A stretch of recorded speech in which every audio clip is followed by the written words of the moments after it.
সে মনে করতেছে এই লেখা তার জন্য একটা থ্রেট। সামনে ইলেকশনে তার নির্বাচনী প্রচারণাকে ব্যাহত করার জন্য এইসব থ্রেট দেওয়া হচ্ছে।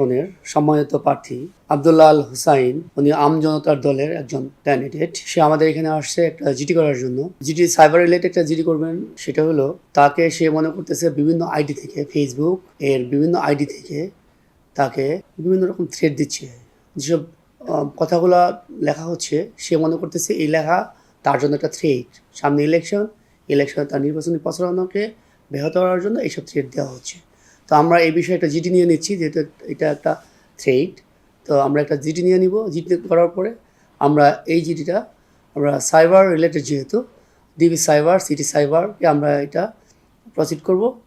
ডিবি সাইবার, সিটি সাইবার এটাকে তদন্ত করে প্রকৃত পক্ষে কারা আপনার এই আইডি ব্যবহার করতেছে আইডেন্টিফাই করলে আমরা তাদের বিরুদ্ধে আইনগত ব্যবস্থা নেব। এটা বিষয় যেহেতু আইনের বিষয়, আইনের জন্য, আইন সবার জন্য। যদি এরকম প্রমাণিত হয় যে আসলে উনি যাদেরকে গেস করতেছেন তারাই এখানে মানে অপরাধী, তাদের বিরুদ্ধে অবশ্যই আইনের মধ্যে যেটা দেওয়া আছে আইনগতভাবে সেটা নেওয়া হবে।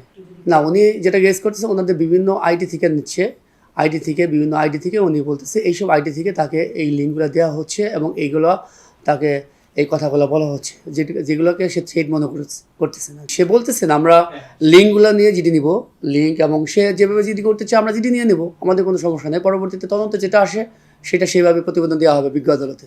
যে উনি যে জিডিতে সন্দেহভাজন কাউকে উনি যেটা মনে করতেছেন যে সাম মানে বৈষম্য ছাত্র আন্দোলনের সময় যারা অগ্রণী ভূমিকা পালন করছেন, আসিফ মাহমুদ, সজিব ভুইয়া সহ আর যারা আছেন, এদেরকে সে গেস করতেছেন যে এটা হইতে পারে। বাট আমরা এটা জিডি করে নিচ্ছি, আমরা জিডির আইডি লিঙ্ক দিয়ে আমরা জিডি করে নিব।